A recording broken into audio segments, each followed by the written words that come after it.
아이가 나서 자라고 크는 일은 아주 자연스러운 일입니다.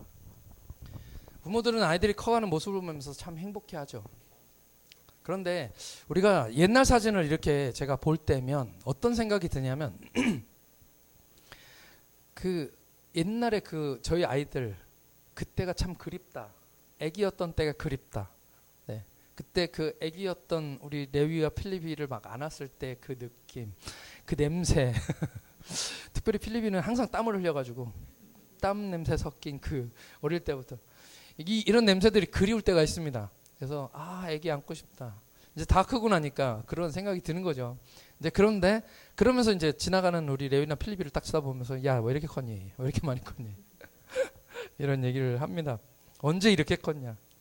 그런데 세상에는 자라지 않는 병도 있습니다.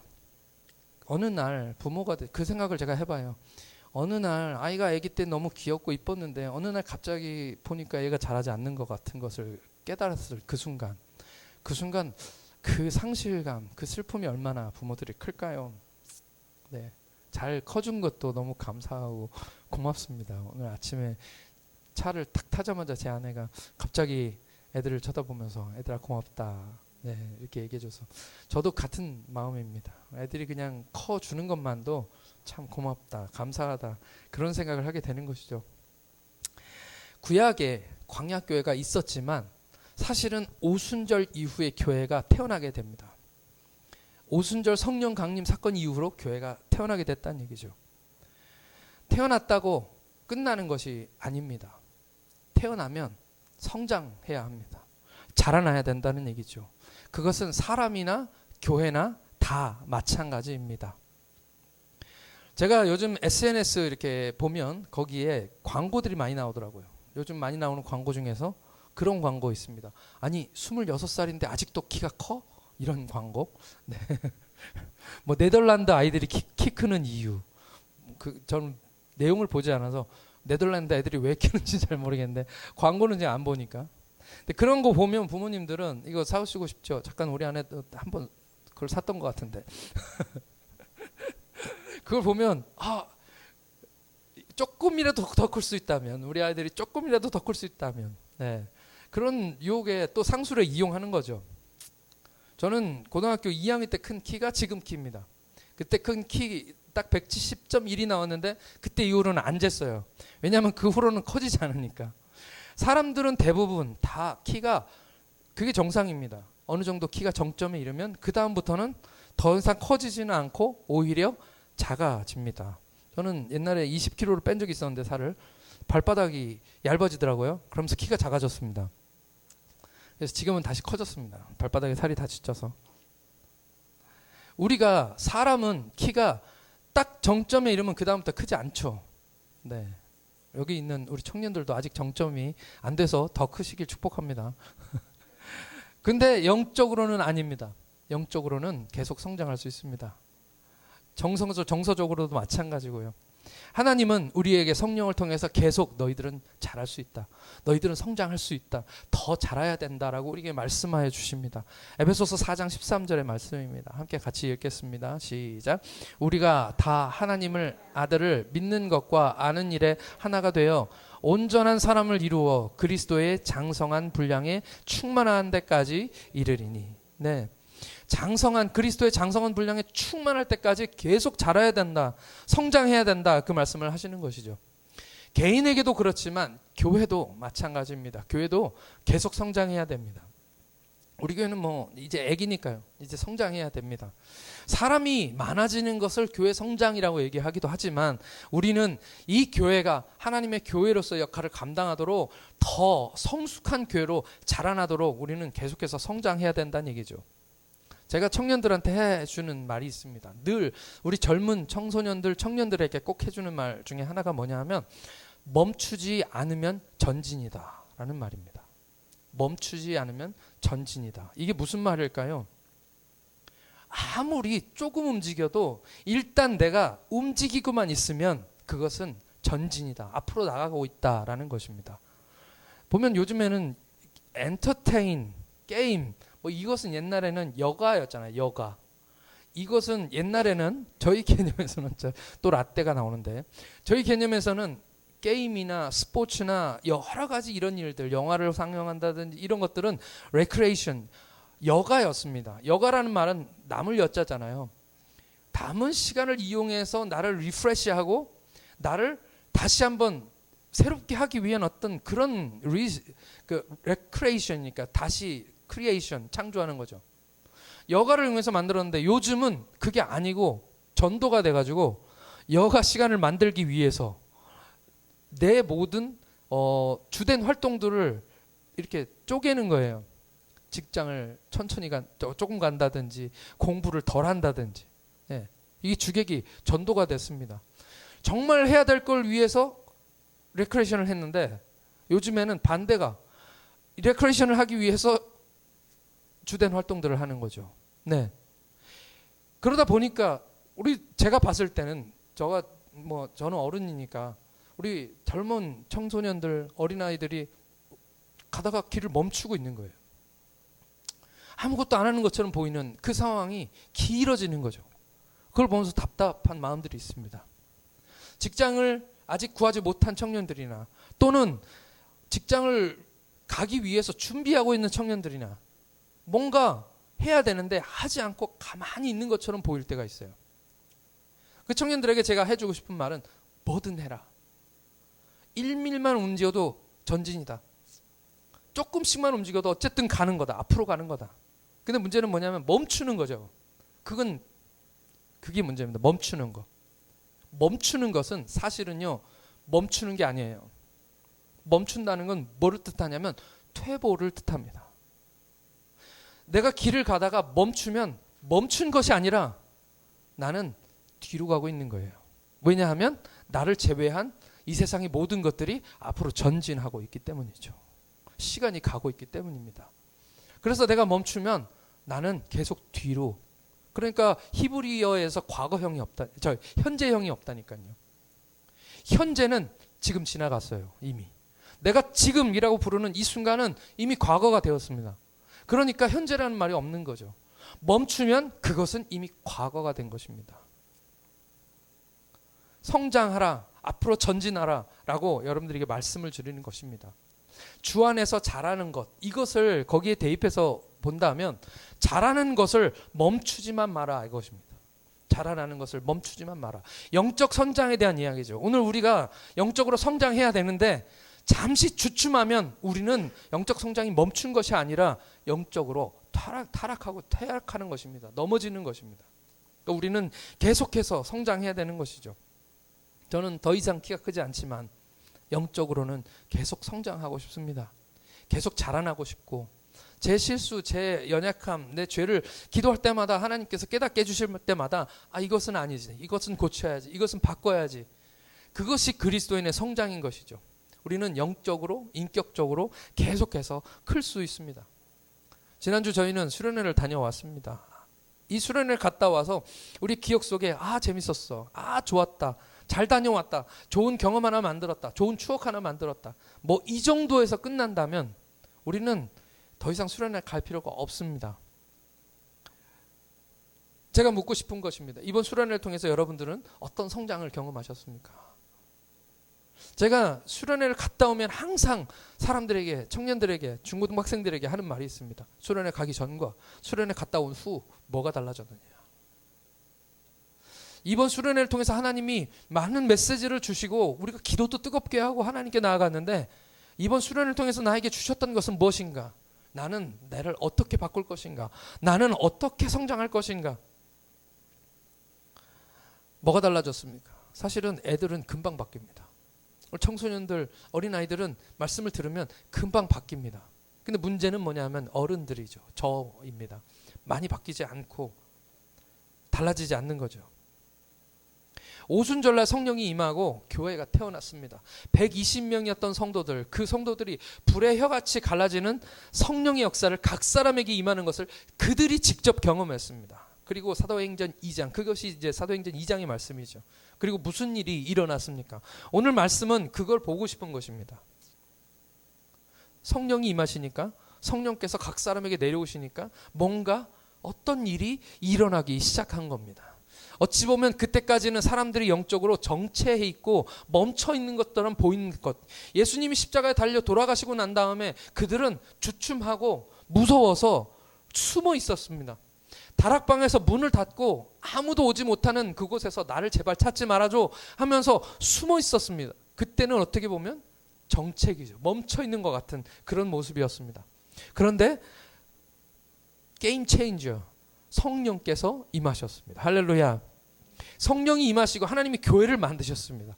갑자기 반전이 일어나기 시작합니다. 모든 것이 변화되기 시작합니다. 어떤 일이, 무슨 일이 사람들 사이에서 일어나기 시작한 거죠. 불과 며칠 전까지는 완전히 다른 사람이었는데 성령이 임하시니까 우리 사도들이 달라졌어요. 사도들이 변화되기 시작합니다. 성도들이 달라지기 시작한 것이죠. 오늘 우리도 달라져야 될 줄 믿습니다. 아멘. 돈 비싸게 들고 우리 100만 원 넘게 들어갔습니다. 회비 내고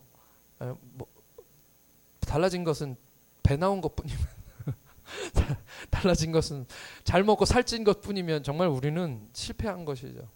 수련회가 1년에 2번 있는 행사, 한두 번 있는 행사, 그런 이벤트로 끝나버리고 그쳐버린다면 우리는 수련회를 더 이상 갈 필요가 없습니다. 제가 수련회 끝나는 날 여러 사람들을 통해서 우리 학생들, 어린아이, 우리 수아도 비슷한 얘기를 했던 것 같은데, 예? 저희에게 겨울 수련회도 해요? 네, 겨울 수련회도 해요? 우리 수련회 겨울에도 가요? 이런 질문들을 했습니다. 제가 확답을 안 했습니다. 만약 우리 여름 수련회를 통해서 우리가 변화되는 것이 없었다면 사실은 우리가 많은 비용을 들여서 우리 휴가까지 다 빼가면서 그렇게 수련회 갈 필요가 없죠. 안 가겠다는 말이 아닙니다. 무엇이 중요하냐? 오늘 우리는 이 수련회를 통해서 달라져야 되고 변화돼야 된다라는 그런 말씀인 것이죠. 만약 그것이 성장하지 않는 수련회라면 그냥 이벤트로 하면 됩니다. 그냥 재밌게 프로그램 잘 해가지고 그냥 재밌게 좋은 추억 만들어주는 그런 행사가 되면 됩니다. 어찌 보면 많은 수련회들이 그런 이벤트성, 그런 행사들, 연예인 불러서 뭐 유명한 사람 불러서 그냥 흥겹게 막 소리 지르면서 그런 수련회로 그냥 전락하고 그냥 끝나고 나면 또 풀이 쑥 주고 오히려 수련회 갔다 와서 교회가 침체기를 겪어요. 예, 오히려 왜냐하면 수련회 때 에너지를 너무 써가지고 갔다 오면 갑자기 교회가 심심해지고 교회를 안 나오고 이런 일들이 벌어집니다. 성령이 임하시고 수많은 사람들이 세례를 받고 3,000명, 말이 3,000명이죠. 저희 교회도 그런 역사가 일어나기를 축복합니다. 제가 옛날에 교회에 있을 때 청소년 제가 지도를 한번 이제 전도사였는데 애들이 빨리 부흥했어요. 한 반을 통째로 어떤 애가 전도를 해가지고 열 몇 명 있던 애들이 갑자기 40명이 넘었습니다. 그러니까 이것도 어렵더라고요. 애들이 주기도문 사도신경을 못 외워요. 찬양도 하나도 모릅니다. 성경책도 하나도 없어요. 그러니까 되게 힘들더라고요. 교사가 없는데 그 40명 그러니까 빨리 부흥하는 것도 좋은 거는 아닌 것 같습니다. 천천히 워워 우리 300명 이상 여기 안 되거든요. 이 시스템이 300명입니다. 300명 이상은 좀 더 부흥해가지고 아멘. 그 수많은 사람들 3,000명의 사람들이 주님께 돌아오는 역사를 경험했는데 대부분의 사람들은 이 메시아를 죽인 사람들입니다. 예수님께 손가락질하고 예수님을 죽이라고 소리쳤던 그 사람입니다. 메시아를 죽인 우리가 어찌할꼬 라고 제자들 베드로의 설교에 응답하던 그런 사람들입니다.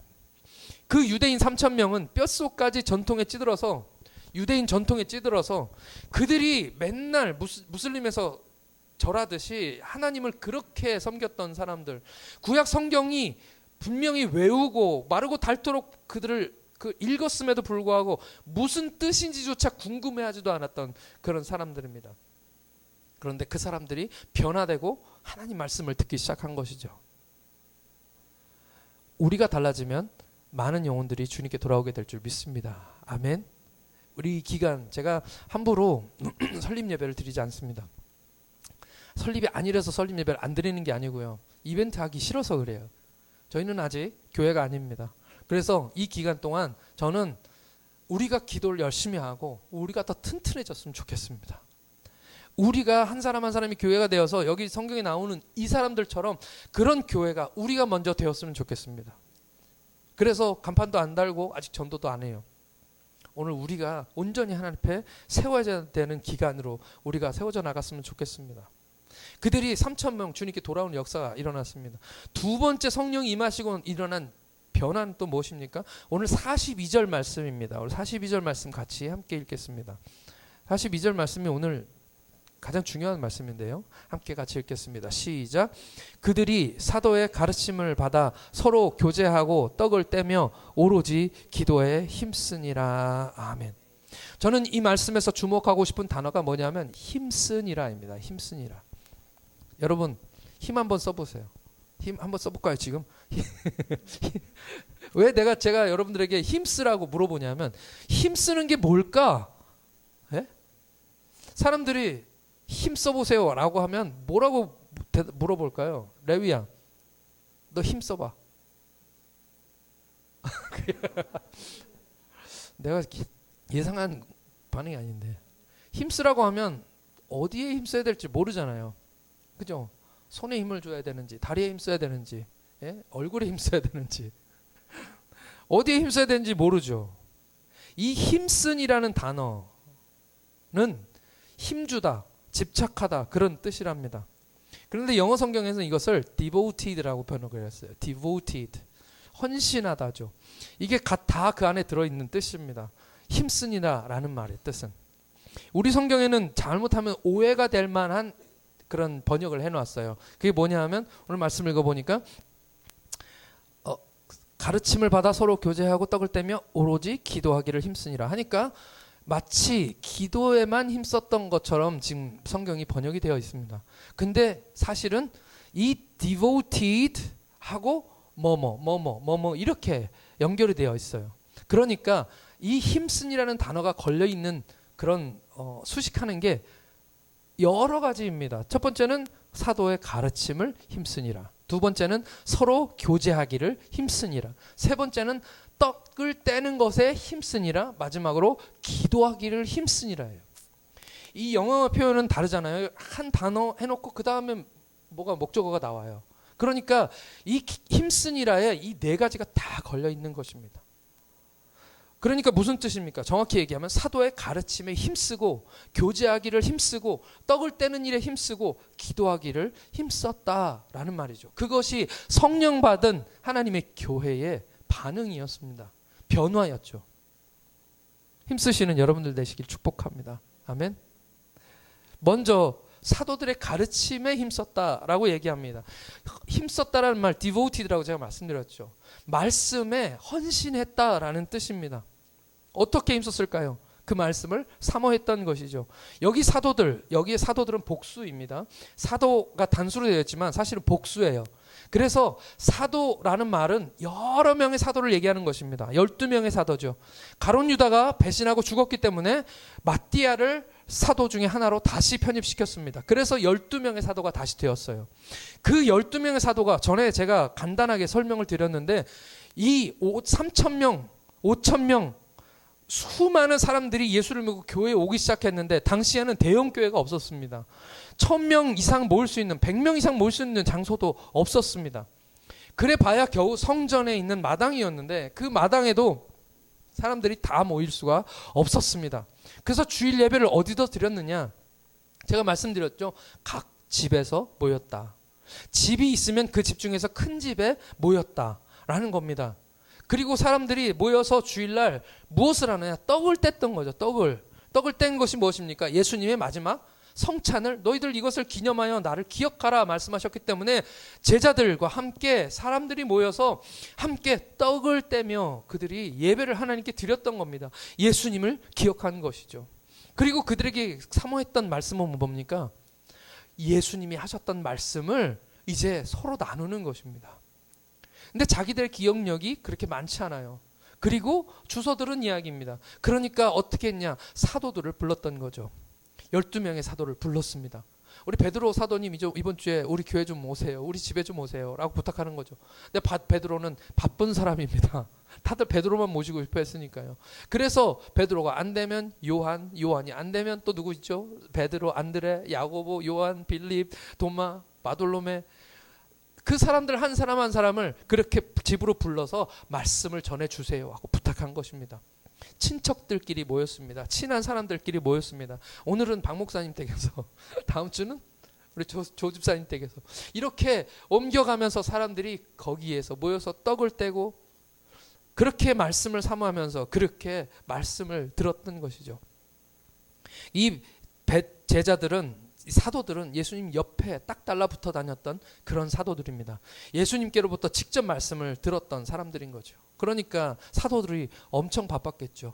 주일이면 오전, 오후, 저녁 할 것 없이 그들은 예루살렘 전역을 돌아다니면서 그들이 본 예수님, 그들이 만났던 예수님, 그 예수님이 했던 행적들을 머릿속으로 기억하면서 하나하나 떠올리면서 그들에게 예수님의 들었던 이야기들, 주님께서 하신 일들, 그 기적, 그런 이야기들, 오병이어의 사람들의 기적을 일으켰었던 그 예수님의 이야기들, 그런 얘기들, 또 구약의 율법과 선지자들, 그들에 대해서 예수님이 풀어서 가르쳐 주셨던 그 말씀들을 하나하나 제자들에게 알려주셨던 것입니다. 그렇게 말씀을 전해 주었죠.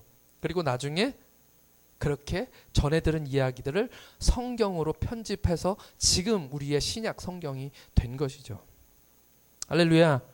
말씀은 생명입니다. 그 말씀을 얼마나 사모했는지 우리는, 제가 말씀드리는 것만으로도 얼마나 성도들이 그 말씀을 사모했는지를 알 수가 있게 되는 거죠. 생명의 말씀, 이 말씀을 들으면 구원받습니다. 할렐루야. 믿음은 들음에서 나고요. 말씀을 들을 때 하나님의 성령이 역사하십니다. 우리가 말씀을 들을 때 가슴이 뜨거워지고, 우리가 말씀을 들을 때 내가 이렇게 살지 말아야지, 내가 이렇게 살았던 것을 후회하고 하나님 앞에 돌아올 수 있게 됩니다. 깨닫고 돌이키게 되고 그 말씀을 따라 살기로 결정하게 되는 거죠. 그게 말씀의 능력입니다. 말씀을 사모하시는 저와 여러분들 되시기를 축복합니다. 말씀을 더 읽고 싶고 듣고 싶고 배우고 싶은 마음, 그 마음들이 더해가는 우리 DP교회가 되기를 축복합니다. 그래서 사람들이 자꾸 우리 한국교회는 그게 장점인 것 같아요. 그냥 주일날 듣는 이 말씀으로만 끝나지 않는 거죠. 그러니까 새벽 예배 만들죠, 수요예배 만들죠, 예배를 계속 만들어서 그 말씀을 사모하고 계속해서 교회에 모이는 것입니다. 양육해서 1대1로 만나서 성경 공부하고, 성경을 붙잡는 5손가락 아세요? 성경 붙잡는, 듣기, 읽기, 배우기, 또 옛날에는 쓰기는 없었어요. 옛날에 쓰기는 없었는데 제가 배울 때 쓰기도 좋아요. 쓰기도 있고 또 묵상하기, 그리고 암송하기. 성경을 꽉 붙잡으려면, 제가 이제 선교단체에서 배울 때 성경을 꽉 붙잡으려면 이 5가지를 해야 된다. 앞으로 우리 교회는 이 5가지를 6가지 쓰기까지 꼭 할 겁니다. 할렐루야. 말씀을 붙잡으시는 저와 여러분들 되시기를 축복합니다. 또 오늘 말씀 보니까 교제하기에 힘썼다고 그렇게 얘기합니다. 이 교제라는 단어는 우리가 잘 듣고 익히 아는 단어죠. 코이노니아입니다. 교제 없는 교회는 교회가 아닙니다. 이제 코로나 이후로 자꾸만 교회에서 썬데이 크리스찬들이 늘어갑니다. 그것만으로 그냥 만족하는 거죠. 교회 와서 그냥 예배 드리고 아무하고도 관계없이 그냥 예배만 드리고 떠나는, 교제가 있는 교회가 살아있는 교회입니다. 할렐루야. 그들은 만나서 교제에 그냥 했다가 아니라 힘썼다라고 말씀하고 있습니다. 이 교제는 전제가 뭐냐 하면 사랑입니다. 사랑. 교제하는 건 사랑하는 거죠. 사랑하고, 이 그리스도 안에서 성령이 임하시니까 다른 사람이 사랑스러워지는 것입니다. 내 가족처럼 우리 교회가 내 가족처럼 느껴지고 그 사람들, 내 주위에 있는 사람들을 사랑하게 되는 것이죠. 우리는 사랑해봐서 다 알고 있습니다. 사랑하면 보고 싶습니다. 사랑하면 만나고 싶습니다. 이 코로나 때 우리는 만남을 잠시 잃어버렸었죠. 대면을 못하고 계속 비대면을 했었습니다.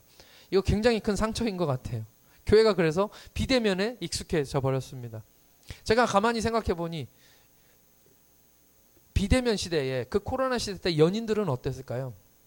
만났을까요? 못 만났을까요? 병 걸린다고 못 만나면 연인이 아니죠. 그런 사람들은 사랑하는 게 아닙니다. 제가 생각할 때는 그거를 막을 수 있는 방법은 없습니다. 아무리 비대면이고 사람들 못 다니게 하고 만나지 못하게 해도 방법을 찾고, 어떤 방법을 찾더라도 사람은 사랑하면 만나게 되어 있습니다. 제가 보니까 길거리에 청소년들이 그렇게 마스크 쓰고 만나서 이렇게 옹기종기 앉아서 얘기하고 있더라고요. 제 속으로 저러면 안 되는데, 네, 우리라도 그렇게 했을 것 같습니다. 예. 교회는 안 나와도 자기들끼리는 다 만나고 있더라고요. 사랑을 하면 만나고 싶은 겁니다. 사랑이 넘치는 교회를 보면 언제나 어떤 교회를 가든지 정말 저 교회는 좋은 교회다고 느끼는 교회는 만남이 있습니다. 서로 만나고 소그룹으로 모이고 집에서 사람들 초대해서 식사 대접을 하고 시간이 없어서 안 되면 배달 음식이라도 시켜서 먹고요. 만나서 그렇게 이야기하면 시간 가는 줄 모릅니다. 그것이 바로 교회고 그것이 바로 사랑인 거죠. 그거를 힘썼다는 것이 오늘 말씀입니다. 우리 교회는 만남에 축복이 있는 교회가 되시기를 축복합니다. 허구헌날 만나고 또 만나는 그런 교회가 되기를 축복합니다.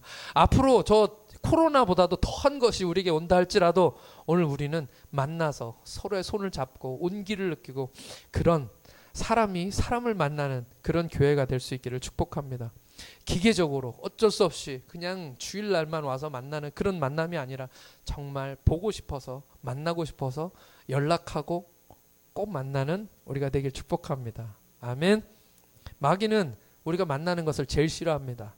그래서 히브리서 10장 24절 25절 말씀 한번 같이 읽겠습니다. 히브리서 10장 24절 25절 시작. 서로 돌아보아 사랑과 선행을 격려하며 모이기를 패하는 어떤 사람들의 습관과 같이 하지 말고 오직 권하여 그날이 가까움을 볼수록 더욱 그리하자. 더욱 그리하자.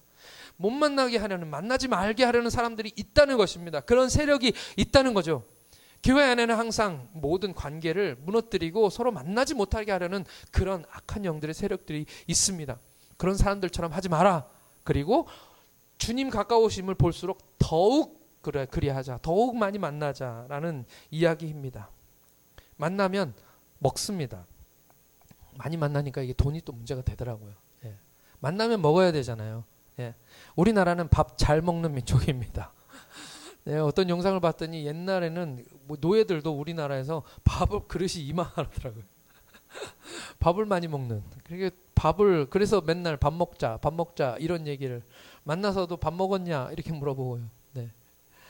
밥이 굉장히 중요한 그런 민족인 것 같습니다. 우리나라는 아주 특별히 밥을 같이 먹지 않으면 친해지지 않습니다.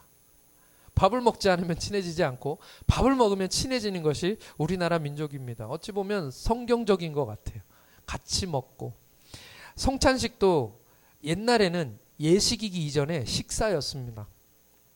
주일처럼 지금 우리 주일 하는 것처럼 이게 주일 성전에 모이는 예배로 모이는 날이 휴일이 아니었었습니다.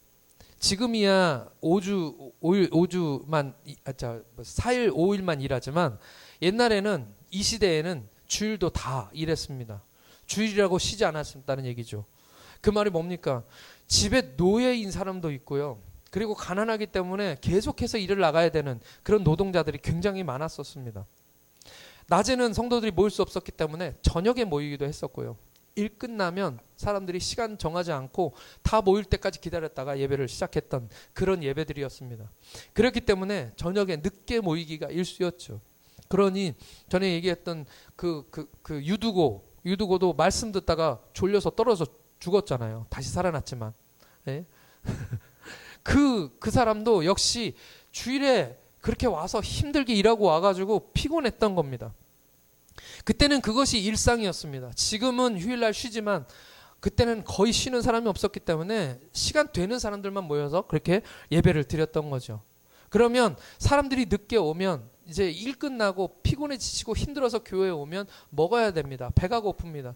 그러니 그 집 주인은 열심히 준비를 해서 상을 차려놓는 거죠. 그러면 오자마자 알아서 거기 있는 빵과 포도주를 먹습니다. 그것이 그때 당시에 성찬이었고 애찬이었던 것입니다. 떡을 떼기에 힘썼다라는 것은 함께 예배했다는 뜻이고요. 그리고 함께 같이 음식을 나눠 먹었다라는 그런 뜻입니다. 우리 주일날 성찬 왜 이렇게 떡을 조금 주고 포도주를 조금 주냐 이렇게 하시는 분들도 있는데 우리는 따로 식사를 하기 때문입니다. 주일날 주님의 고난을 기억하면서 떡과 잔을 들고 기도하고 함께 먹고 하나님께 예배한 것, 그것이 바로 떡을 떼기에 힘썼다라는 그 말입니다. 떡을 떼기에 힘썼다. 그게 바로 주일 예배가 된 것이죠. 예배에 힘쓰시는 저와 여러분들 되시기를 축복합니다. 저는 예배 후에 같이 식사하는 거, 그것도 예배의 일부분이라고 생각합니다. 우리가 함께 형제가 자매가 같이 앉아서 먹고 이야기하고 커피 마시고 이런 것을 하나님이 기뻐하신다는 그런 이야기인 것이죠. 맛있게 드시고 서로 섬기는, 더 많이 친해지는 저희 식사 공동체가 되기를 예수님의 이름으로 축원합니다. 오늘은 스파게티입니다. 오늘 점심은 스파게티를 먹겠습니다. 이 교제라는 단어에는 함께 즐기고 함께 삶을 나눈다라는 뜻이 있습니다. 나눔이라는 뜻이 담겨 있죠. 나눔은 그리스도인들이 삶을 나누는 것입니다. 내 삶의 일부분을 다른 사람들과 공유한다는 뜻입니다. 수련회 우리가 그 찬양했죠. 혼자 걷지 않을 거예요. 폭풍 속을 걷고 있을 때, 이게 찬양이냐 아니냐 논란이 있습니다. 이 찬양에는 하나님이 안 나오거든요. 하늘을 보하여만 나옵니다.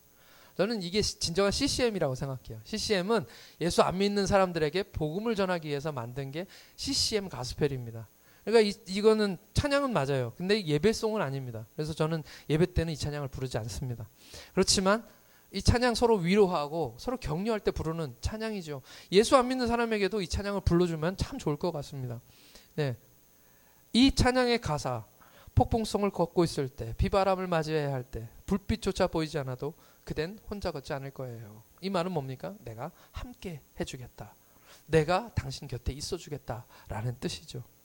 사랑하니까 옆에 있어주고, 뭐라고 그냥 말하지 않아도 그냥 그 힘든 사람 옆에 그냥 가만히 앉아 있어주는 거. 그냥 그 사람이 얘기할 때, 하소연할 때 논리적으로 안 맞고 그냥 화가 나서 얘기하는 그 얘기를 그냥 반박하지 않고 고개 끄덕거리며 들어주는 거. 그리고 힘들 때 기댈 수 있는 어깨를 내어주는 거, 손잡아주는 거. 사랑하면 우리는 그 사람을 혼자 있게 내버려 두지 않게 되는 거죠. 사랑하면 또 뭘 자꾸 주게 됩니다. 자꾸 주게 되고 나누게 되는 것이죠. 헌금은 하나님께 드리는 거 맞습니다. 헌금은 하나님께 드리는 거 맞습니다. 제가 최근에 들은 이야기 중에 어떤 분이 목사님에게 우리 교회 성도들이 헌금 낸 거 가지고 목사님한테 드리는데 뭐 이런 얘기를 하시더라고요. 이건 잘못된 생각입니다. 예? 목사님께 목사님 먹고 살도록 월급 주기 위해서 헌금 걷는 거 아닙니다. 헌금은 하나님께 드리는 거죠. 저희는 하나님께 받는 겁니다. 그래서 어떤 교회에서는 목사님에게 고마운 줄 아세요 라고 얘기하기도 해요. 예.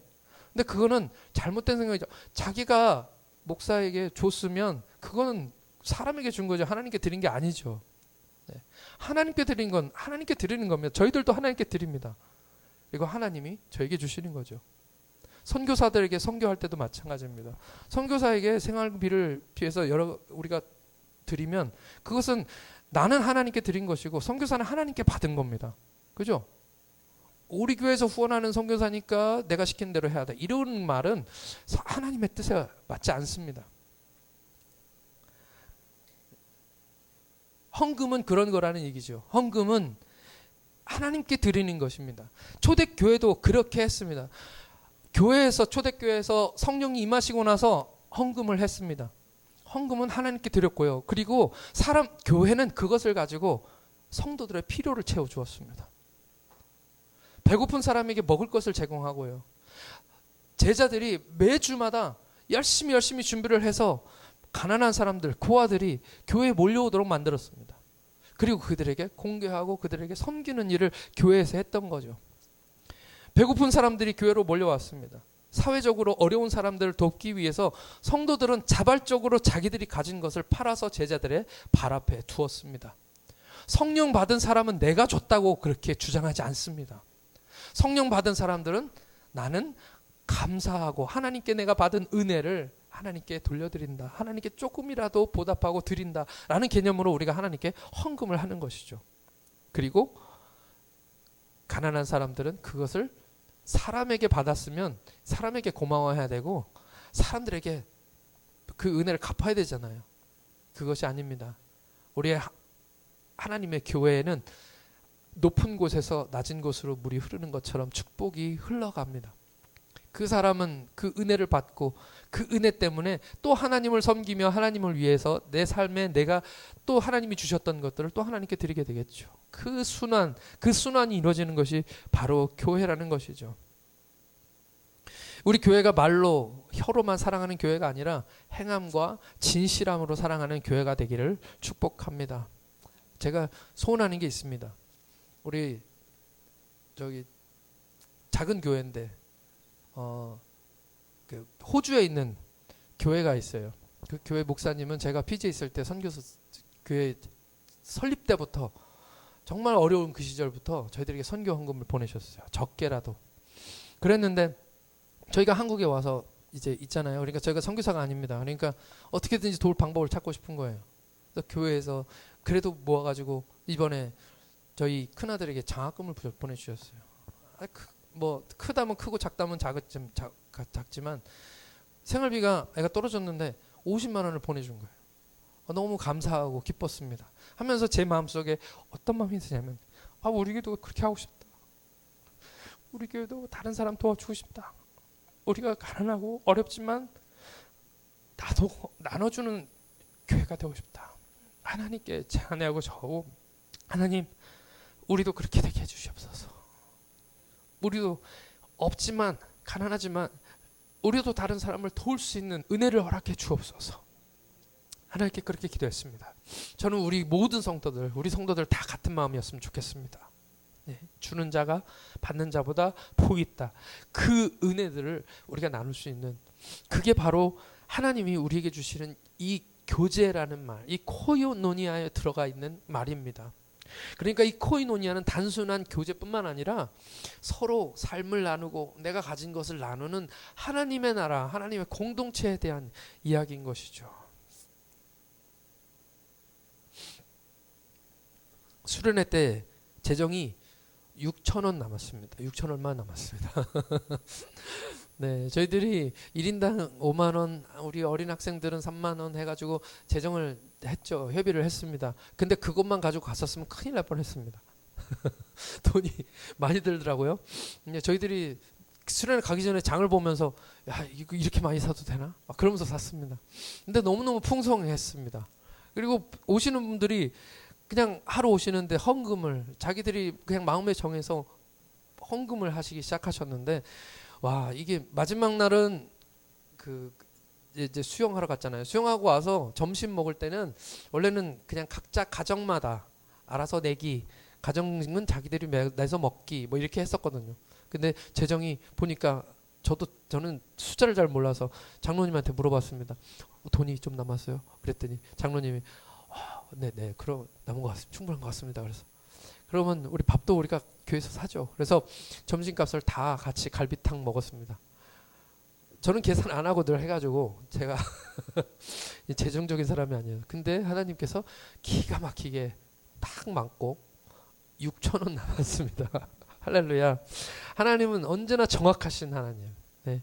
우리의 생각하는 것보다 더 확실하게 미리 다 준비하고 계획하시는 하나님이시죠. 그것을 이번에도 다시 경험했죠. 오시는 분들이 자꾸 뭘 사와요. 회비도 내시고 막 헌금도 하시지만 오시는 분들이 계속 뭘 사오죠. 그래가지고 마지막 날이 됐는데도 먹을 게 계속 남아서 이번 주에 저희가 그 모닝빵이 많이 남아서 그걸로 마늘빵을 만들었습니다. 우리 같이 드시도록. 네. 식재료나 간식이 처음보다 많아지는 오병이어의 기적을 저희들이 경험하게 되었습니다. 아무리 먹어도 줄지 않는. 네. 우리 교회는 작은 교회지만 하나님께서 우리에게 채워주시고 언젠가 우리가 꿈꾸는 것처럼 선교사들을 후원하고 또 부상하고 가난한 사람들을 도울 수 있는 그런 교회가 될 수 있게 될 줄 믿습니다. 아멘. 네, 종교 개혁을 일으켰던 개혁자들이 사모했던 것이 바로 이 초대교회로 돌아가는 것입니다. 이 모습이 바로 천국이고 우리가 만들어가고 싶은 그 하나님의 나라, 바로 교회인 것이죠. 우리는 부족하지만 아까 말씀드린 대로 성장을 멈추지 않는다면 하나님께서 기뻐하시는 그런 교회가 될 줄 믿습니다. 그렇게 세워날 줄 믿습니다. 이 말씀만 읽고 이제 마치겠습니다. 우리의 소망을 담아서 오늘 말씀인데요. DP교회가 이런 교회가 되게 해달라는 마음으로 초대교회 성도같이 되게 해달라는 마음으로 함께 같이 읽고 마치겠습니다. 오늘 말씀 46절 47절 말씀입니다. 이거 읽을 때마다 저는 마음이 좀 뜨거워지는 것 같아요. 함께 읽겠습니다. 시작. 날마다 마음을 같이하여 성전에 모이기를 힘쓰고 집에서 떡을 떼며 기쁨과 순전한 마음으로 음식을 먹고 하나님을 찬미하며 또 온 백성에게 칭송을 받으니 주께서 구원받는 사람을 날마다 더하게 하시니라. 아멘. 이 말씀이 우리의 말씀 되기를 축복합니다.